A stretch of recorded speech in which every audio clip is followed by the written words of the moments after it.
Good morning and welcome to Redeemer Lutheran Church. I'm Pastor Gary Lodeholt. Many years ago, I preached a sermon on prayer that used an illustration that I've never forgotten. The story was about a pastor who said that he had learned to pray from a nurse during a stay in the hospital. Since most of her work was done with her hands, she used her hands as a way to pattern her prayer. And this week, I hope to follow and explore that pattern with you a little. The nurse had commented that her thumb was the nearest to her, and so it reminded her to pray for those who were closest to her. You might think that that's a no brainer, but sometimes I think that those nearest to us are the ones we overlook.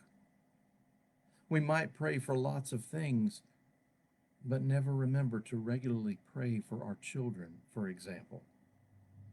Or maybe we do pray for our children, but do you think about praying for your spouse?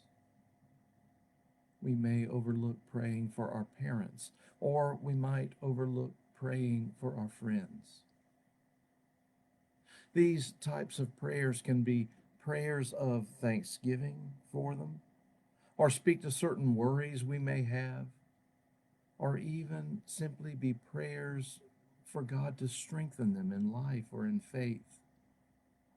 We can pray to strengthen the bonds that unite us with those closest to us. Praying for those close to us is an important thing to do. But sometimes we get caught up so much in our list of what we want that our prayers don't include time in earnest, heartfelt prayer for those closest to us. We're too caught up in our own concerns. We get so caught up in praying about our big worries that we seldom take the time to be with God and let our hearts speak of the love that we have for those closest to us and the hopes our hearts hold for them. We forget to pray for God to love, to bless them. David Hubbard wrote, "The purest form of love is given with no expectation of return.